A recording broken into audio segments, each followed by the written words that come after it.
47 sexual assault cases on Guam, majority of them dealing with minors. Joining us to talk more on the issue is Ann Rios, the sexual assault nurse examiner here at Healing Hearts.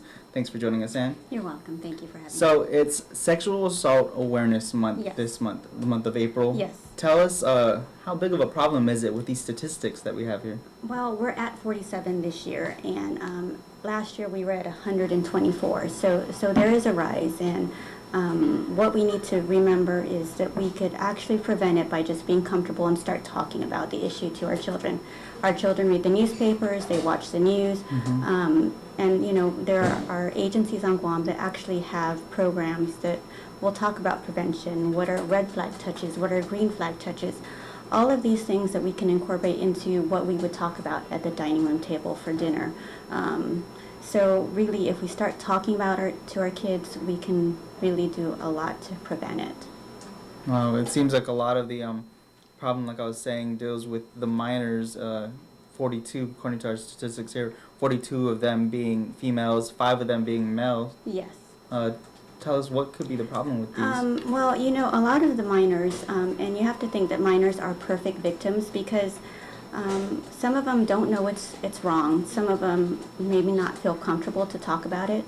In our culture, we deal a lot with respect, and you know, don't respect our elders, don't talk back. So if they may not feel comfortable to talk about, well, Uncle so-and-so has been touching me because they've always been taught respect. So if we start talking to our children early, talking to them and saying, okay, instead of using little nicknames for their genital areas, actually use the proper terms, penis, vagina, and saying there's nothing wrong with it because everybody has them. Whether you're a boy or a girl, you have different parts, but everybody has them, and there's nothing wrong with talking about it. And no one wants their kid to be in this situation, especially when it deals with a family member. Tell us what are some of the signs that people should look out for and tips that parents should learn? Some of the tips may include maybe they've done well in school and all of a sudden now their grades are dropping. Maybe it might be at a family function where there's an adult there that they don't feel comfortable with and they're too scared. Some children, they have mixed families, they'll go to one household, maybe they'll start actually peeing on the bed.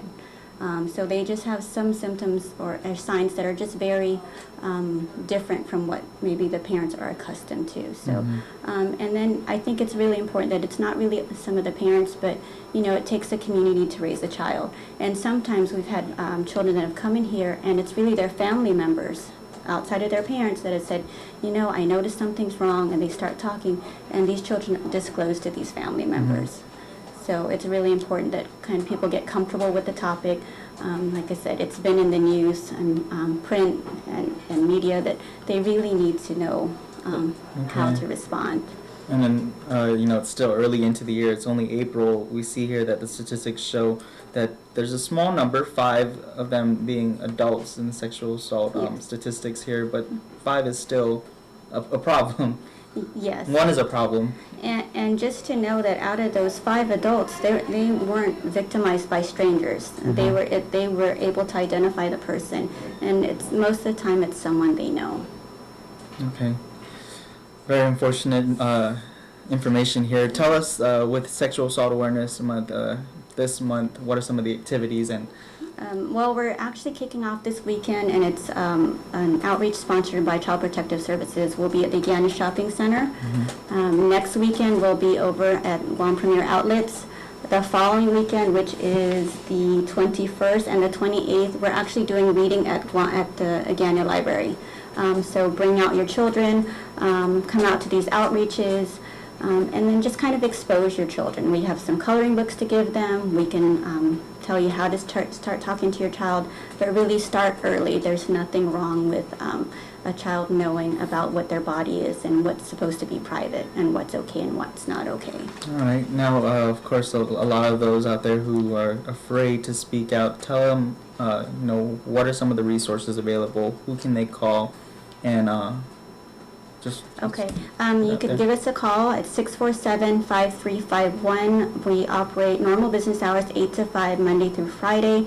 After hours, it's forwarded to Crisis Hotline, and they will actually get a hold of us. What about those that feel unsafe about speaking out? Please know that it's not your fault. You never asked for this, but there are people out there that can help you. Okay, anything else you'd like to add, Anne? Thank you. Thank you for... All right. Thank you so much for your time. Okay.